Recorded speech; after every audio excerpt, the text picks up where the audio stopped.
kembali lagi dengan saya Muneri Dasyabina. Di video kali ini saya akan menjelaskan mengenai materi human capital atau modal manusia. Untuk lebih jelasnya kita simak video berikut.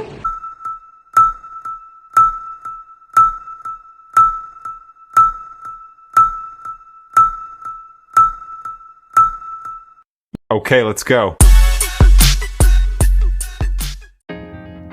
Human capital atau modal manusia.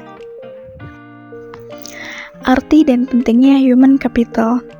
Istilah human capital pertama dikemukakan oleh seorang ekonom bernama Theodore Schultz yang berpendapat bahwa peningkatan kesejahteraan pada perusahaan tidak tergantung pada tanah, peralatan, energi, sumber daya, melainkan pada kompetensi pengetahuan dari pegawainya. Kemudian ia mendeskripsikan posisi human capital sebagai kemampuan sumber daya manusia yang diperoleh melalui investasi pada sumber daya manusia, yang mendeskripsikan bahwa human capital terdiri dari 4 hal, yaitu yang pertama kemampuan, yang kedua perilaku, yang ketiga usaha, dan yang keempat waktu. Dan semuanya ini dimiliki dan dikendalikan sepenuhnya oleh pegawai. Selanjutnya, untuk mendeskripsikan human capital sebagai kombinasi dari keempat faktor tersebut sebagai berikut. Yang pertama, karakteristik atau sifat yang dibawa pada pekerjaan. Misalnya, inteligensi, energi, sikap positif, keandalan, dan komitmen. Yang kedua, kemampuan seseorang untuk belajar, yaitu kecerdasan, imajinasi, kreativitas, dan bakat.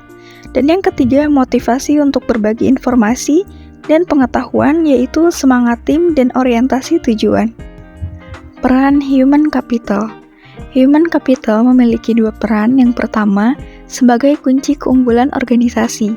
Kunci keunggulan organisasi terdiri dari 3 kelompok utama dari aset perusahaan, yaitu yang pertama aset finansial, misalnya uang tunai dan surat berharga, aset disebut financial capital. Yang kedua, aset fisik terdiri atas peralatan, gedung, dan tanah. Dan yang ketiga, aset tak berwujud terdiri atas modal organisasi, aliansi bisnis, pelanggan, merek, reputasi, dan modal intelektual. Peran human capital yang kedua yaitu hubungan kompetensi karyawan dengan human capital. Dalam meningkatkan kompetensi karyawan, tantangan utama yang harus diperhatikan yaitu kompetensi harus sesuai dengan strategi bisnis, dan kompetensi perlu diciptakan melalui lebih dari satu mekanisme. 5 cara untuk meningkatkan kompetensi karyawan yaitu 5B sebagai berikut. Yang pertama, buy atau membeli, mengganti SDM yang lama dengan yang baru dan memiliki kualitas yang lebih baik.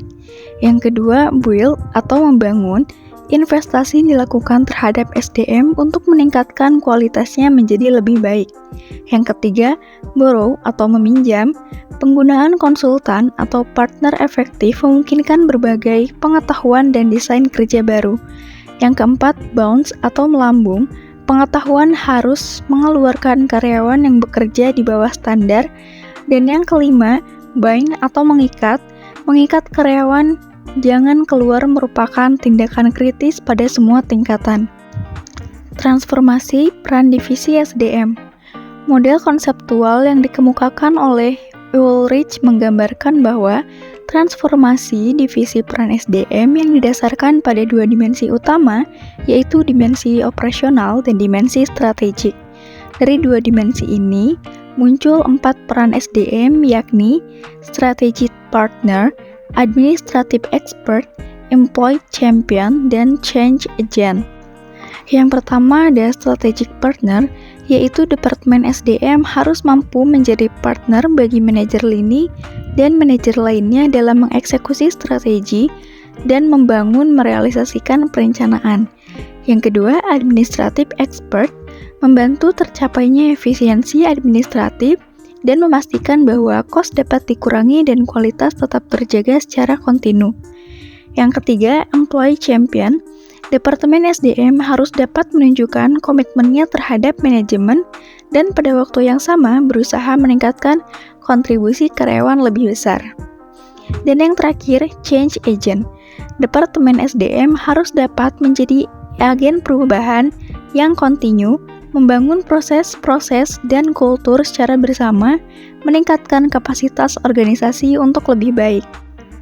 Tingkat kompetensi dalam sistem pengukuran human capital. Yang pertama ada activity level, yaitu pengukuran aktivitas rutin SDM seperti rekrutmen, pemberhentian, promosi, dan lain-lain untuk syarat laporan internal. Yang kedua ada functional level, yaitu kolaborasi dengan unit fungsional organisasi, misalnya divisi dalam mengukur aktivitas, mengumpulkan dan menerjemahkan data dan mengambil tindakan koleksi. Yang ketiga, strategic level, yaitu tingkatan analisis tertinggi sehingga dapat memberikan gambaran perusahaan secara penuh, memberikan pemahaman hubungan antar SDM, strategi, dan kinerja. Mengidentifikasi human capital. Dua hal yang mendukung kontribusi investasi human capital ke dalam perusahaan. Yang pertama, karyawan dengan human capital tinggi mungkin lebih memberi layanan konsisten dan kualitas tinggi sehingga perusahaan tempat mereka bekerja dapat mempertahankan pelanggan atau menarik pelanggan baru. Kedua, pelanggan potensial dapat menggunakan kualitas human capital dari karyawan perusahaan sebagai alat penyaring untuk memilih layanan yang mereka sediakan. Untuk keberhasilan perusahaan, proses, atau bisnis, apapun tergantung pada 3 keterampilan. Commodity skill, yaitu kemampuan tidak spesifik untuk bisnis tertentu dapat langsung diperoleh dan lebih kurang sama nilainya bagi setiap bisnis, misalnya kemampuan mengetik, kemampuan komputer. Yang kedua, leverage skill, yaitu pengetahuan yang meskipun tidak spesifik untuk perusahaan industri, tetap relatif lebih berharga bagi perusahaan tertentu daripada perusahaan lain. Misal, programmer di bank berbeda nilainya dengan programmer di perusahaan komputer. Yang terakhir, proprietary skill, yaitu pengetahuan spesifik bagi perusahaan, misalnya hak paten dan merek. Sekian penjelasan dari saya, kurang lebihnya mohon maaf. Semoga bermanfaat bagi kita semua. Terima kasih.